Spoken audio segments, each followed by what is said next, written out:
in the exact same week that the head of Israel's cybersecurity division was arrested for trying to rape a teenager in Las Vegas and then released and put on a flight back to Israel. Jesus Christ. Were you not aware of that story, Brian? I was not aware of that story, but I will say, like, it does sort of, like, you start to look at who is actually has power now. Like the podcast guys that got kind of duped or were used as like a propaganda wing, like that. Like, you look at who the idiot, like, this is the dumbest group of people I think we've ever had, at least in my lifetime. At least with Obama, there were guys that weren't like like Tony Hinchcliffe wouldn't have been involved in any of the decision making, you know, he wouldn't be helping, you know, and it bums you out when you see somebody stupid like fucking Laura Loomer has some amount of power in the government. It's the same thing with the Doge, big the balls. Elon Musk thing. Yeah, it just fucking is like, Jesus Christ, man. Like, nobody's looking at it and saying like, oh, I think we have some real stupid fucking people running around making rules right now.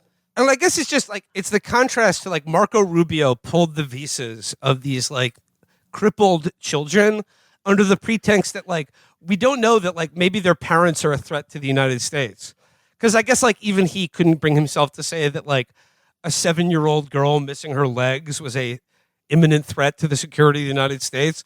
But like I said, the contrast with the Israeli cybersecurity guy who was literally like busted in a classic like Chris Hansen sting operation where he was soliciting a 15-year-old girl to meet him for sex in Las Vegas, and was like, but you know, like, and I think it might have been some sort of like group sex scenario with a bunch of other child predators, but like he was arrested and then basically released on $10,000 bail after being debriefed by the FBI and Department of Homeland Security.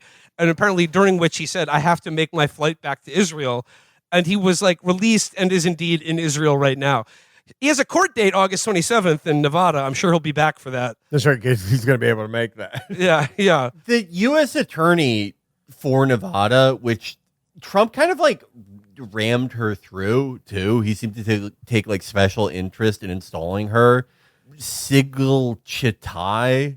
I don't know how to pronounce her name, but Doesn't matter. This is an Israeli citizen. She was born in Israel and probably handpicked by Miriam, I would assume, if she was the U.S. attorney, attorney for Nevada. Yeah.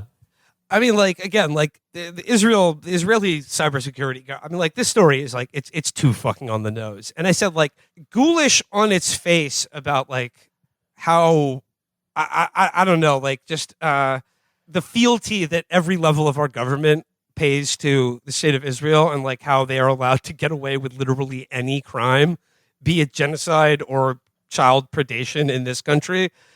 But like, contrast that with the idea that, like I said, like children who have been crippled for life by American bombs are now a threat to America. And not just that, like, not just bad enough that we did that to them to begin with, but now that we're like blocking the ability for them to like get treatment or be fitted for prosthetic limbs because under the guise that they are a threat to the United States is like, I don't know. If only there was a term to describe what type of government would do that.